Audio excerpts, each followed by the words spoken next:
Roll it up, we gon' burn it down.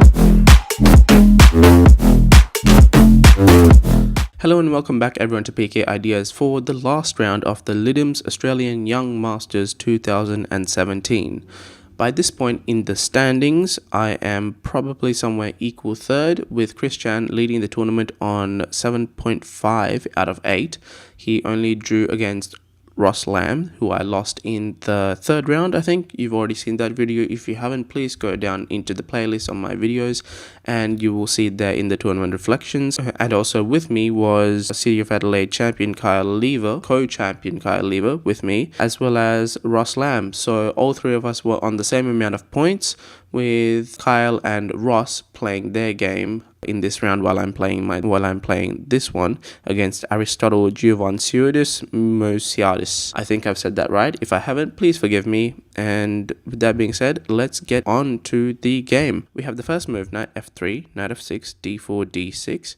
Now you got c3, c6. So this structure is quite common. Basically, you've seen me play this countless times with either the London system or the Collier system, or you can also have this in a semi-open Catalan as well.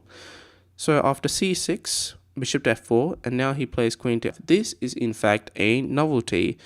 The reason why queen to a5 is played is because he wants to push this pawn forward to e5, and now he can't really do it in this position because I do d takes e5, d takes e5, and then queen takes, king takes, and knight takes, and I just win a pawn.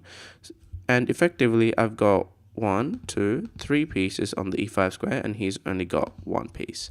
So he played queen to a5. I played knight b to d2. The idea of knight b to d2 is that you stop the queen from checking, and it creates ideas such as playing c4. He replied by playing knight b to d7, and I played h3. The idea of h3 is to play bishop to h2 if this bishop becomes attacked.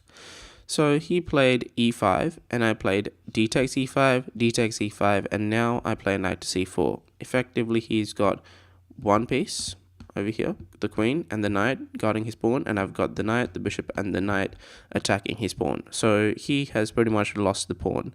After queen to b5, I played e4. The idea of e4 is knight d6 check. So this is an ideal example of what happens when you bring your queen out too early. You start making a lot of moves with it because it gets attacked by minor pieces, and eventually you will lack in development and your opponent trades queens off and wins the game.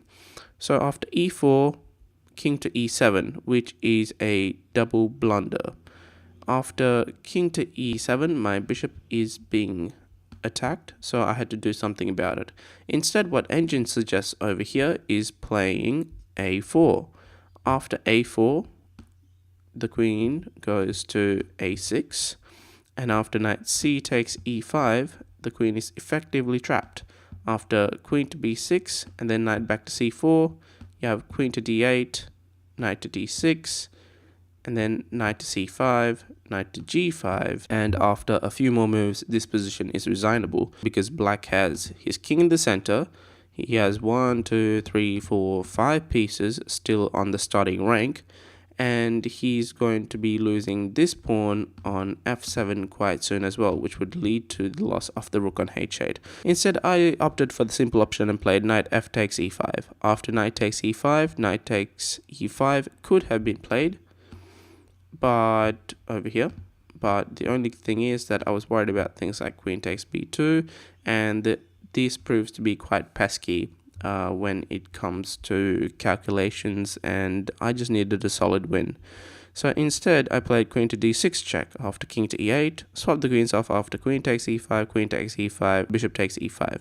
Here, engine suggests that knight takes e5 is also good, but it's literally the same thing. After bishop takes e5, he played knight to d7. He didn't want to take my free pawn, which I had left for him, because it opens up another file to his king. So after knight to d7, I played bishop back to f4, and then f6 was played. After f6, queenside castles, bringing my rook into the fray as quick as possible, and now this rook is all along the d file, and black is going to have a hard time developing his pieces, especially this bishop on c8, as well as the rook on a8. So now bishop to e7 was played. The idea is to castle by hand after king to f7, rook to f8, and then king to g8, or so I thought. After h4, he plays knight to c5, and I guard my pawn by playing f3. He plays king to f7. Alright, all normal. Now I'm thinking that he's going to play rook f8 and king g8 castles, and black is only down a pawn, and his game's going to be fine.